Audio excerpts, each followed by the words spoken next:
E aí, pessoal, tudo bom? Segundo artigo comentado. Gente, só um aviso antes da gente começar.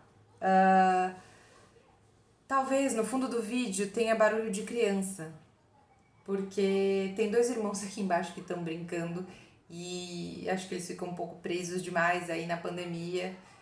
E eu acho que a oportunidade aí que eles têm de brincar fora do apartamento, eles acabam ficando um pouco agitados. Enfim, se tiver uma risada ou um grito no final, no fundo aí do som do vídeo, não se preocupem. E eu espero muito que vocês também não se incomodam. Eu não me incomodo, tá? Por isso até mesmo que eu tô gravando aqui com a possibilidade de ter algum ruído atrás.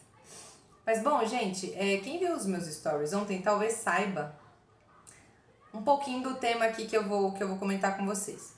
Eu trouxe aqui o meu primeiro artigo, só que eu não vou me agarrar aqui a comentá-lo como eu fiz o outro. Porque como eu costumo dizer, o que aconteceu ontem na política já não é mais novidade de hoje. Quiçá o que aconteceu 2 meses atrás. E esse artigo eu escrevi no final de janeiro. Mas eu queria trazer aqui a temática dele e também queria convidá-los a ler, para que vocês tenham uma linearidade aí do que acontece. Sabe assim, para que vocês construam um raciocínio ao longo aí dos acontecimentos desses últimos meses e para que não seja só flashes pontuais de notícias. Então, convido-os à leitura e o título primeiro. Disputas de poder enfraquecendo as instituições brasileiras com o tema A briga de poder entre os chefes do Executivo e Legislativo colocam em descrédito instituições, mas ainda há esperança. Gente, eu não sei se vocês acompanham o horário nobre da Rede Globo de televisão. Eu acompanho, me julguem, eu acompanho porque eu assisto novela e assisto BBB. Eu falo de política, mas eu também quero ter o meu descanso mental. E ontem não foi diferente, mesmo que não tivesse novela. Eu estava lá acompanhando o Fantástico e aí, no intervalo, eis que vem uma propaganda do governo federal sobre o programa de vacinação.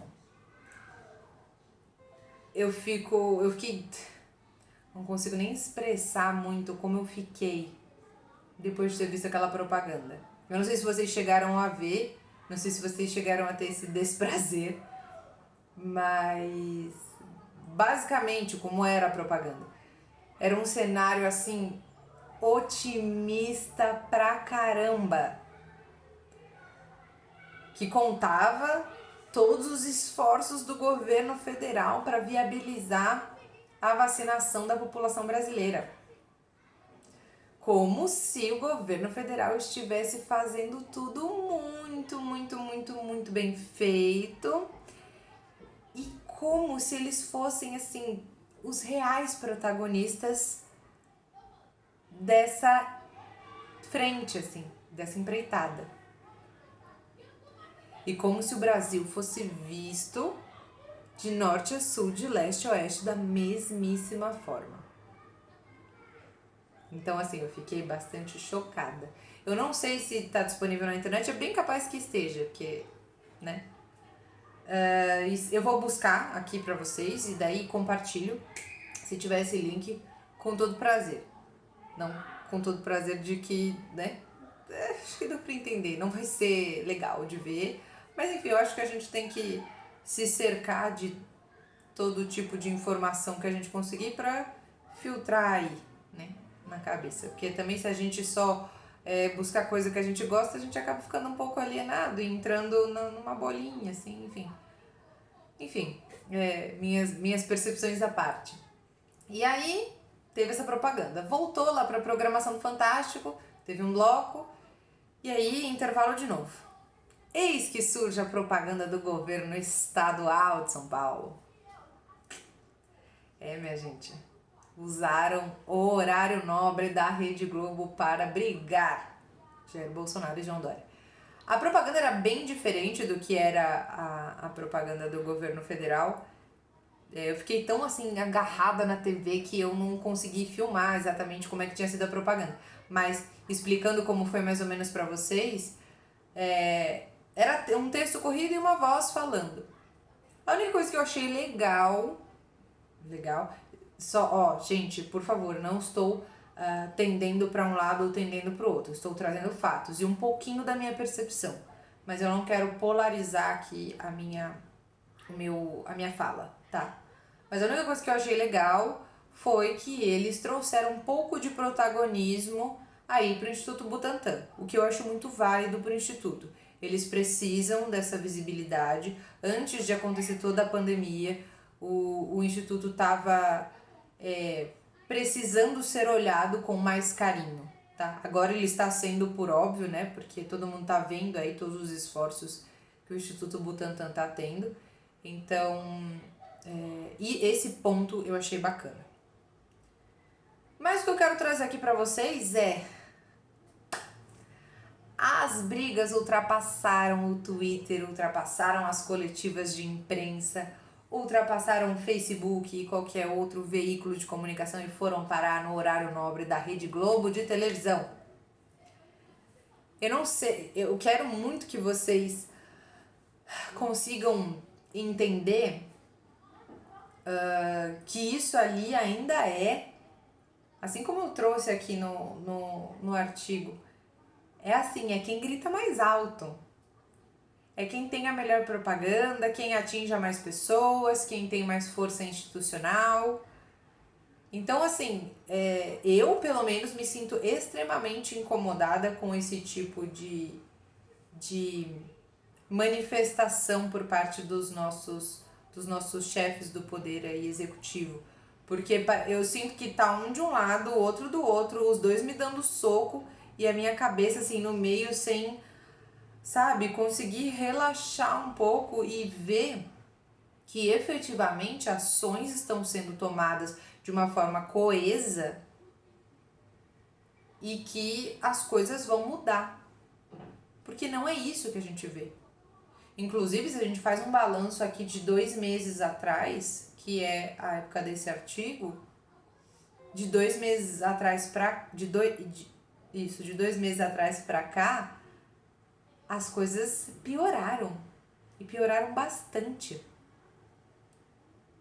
Sabe? Não, a gente tá num caos, assim, a nossa rede de saúde tá colapsada. E não era pra gente estar nesse momento. Sabe, assim, se grosso modo a gente for fazer uma leitura muito básica ali, a esquerda e a direita, ambos, João Dória e Jair Bolsonaro, tudo bem que o Jair Bolsonaro não tá mais no PSL, desertou, mas assim, são figuras da direita. Eles poderiam unir esforços, eles poderiam unir bancadas, sabe? Eles poderiam estar fazendo mais. Eu acho muito engraçado na hora ali da eleição, que se faz aquela junção ridícula, Bolsodória. Ali na hora da eleição foi lindo o Bolsodória. E agora, cadê o Bolsodória? Sabe? É muito complicado a gente ser tão manipulado assim. É muito complicado, é prejudicial. Eu não tô falando ali, tipo, que foi lindo e maravilhoso as eleições ali em Bolsonaro, mas foi uma jogada interessante. Tá? Esse é o ponto. Bom, para além da disputa desses dois, temos um ator interessante que também entrou aí nessa corrida. Não sei se vocês acompanharam semana passada, o ex-presidente Luiz Inácio Lula da Silva deu uma entrevista, não sei se para CNN ou se para BBC, mas deu uma entrevista comentando aí a performance do governo federal com relação ao programa de vacinação. Não vou me estender ali nos comentários dele, porque vocês devem imaginar mais ou menos aí a direção dos comentários. Evidentemente que não foram elogios, tá?